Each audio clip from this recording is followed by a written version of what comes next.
Hello guys, good morning!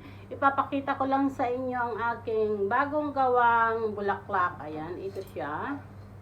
Tanggalin muna natin sa ating glass. Ayan, ito siya. This is it. Ayan. This is made of scarf. Old scarf. The yellow color is this one, yellow color. Yung lumang scarf natin, ayan, hijab. Ginawa na natin siyang flower. Ayan siya, flower. Okay. And the other one, pink scarf, which is already we're not using it, become old. So, try natin. Ayan siya. And this is, ito siya. Ito yung flower na yan. At meron pang isa. We have also light pink scarf, which is also we're not using it. So, ito siya. Ito siya. Light pink. Light pink. Ito.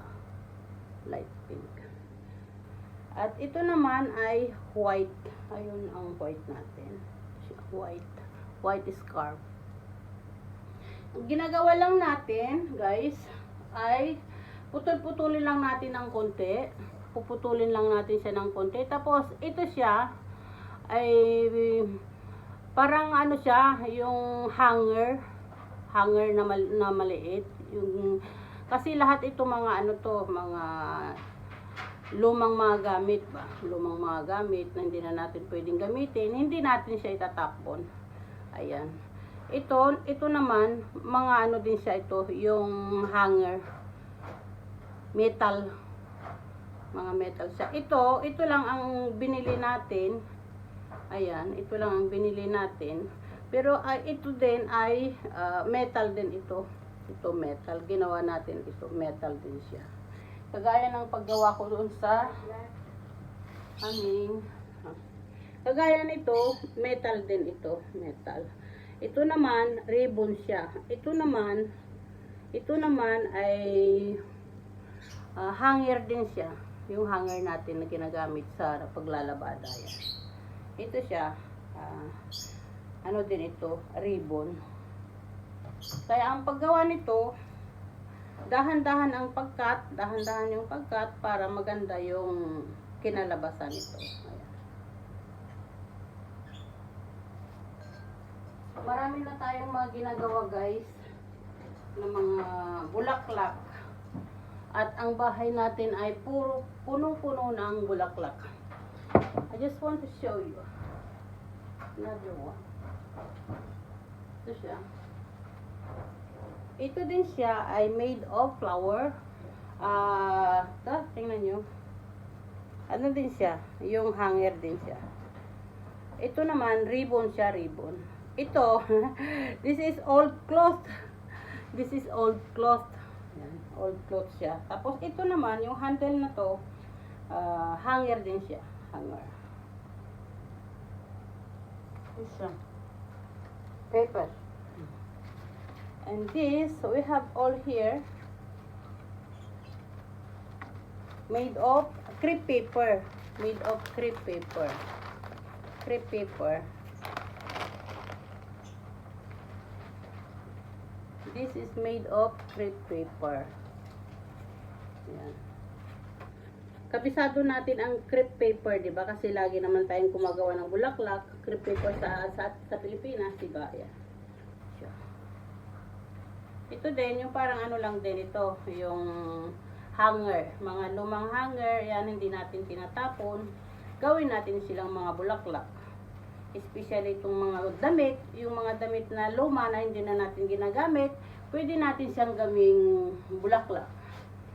Flower. Wala akong ginagawa, yun ang gagawin natin. Mag-produce tayo ng mga pwede nating gawin, mag-recycle. Mag-recycle tayo ng pwede nating gawin pang kabuhayan. Pwede na natin itong pang business at pwede na natin itong pang international. Try nyo guys. Ayan o. kung pwede na ba itong pang-international or pang okay lang kahit hindi pang-international, basta pwede rin na pang-masa, di ba? Pwede siyang pang-masa. I love it. Ayan. Tuwing linggo, kung wala akong trabaho, day off, eka nga, ayan, ito po ang ating mga ginagawa. Ayan. Maggawa tayo ng flower, kaysa naman maglakwat sa, maubos lang ang pera, di magtrabaho na lang at ito ang gawin natin. Ayan. Ito lang ang ginagawa natin, maggawa ng bulaklak.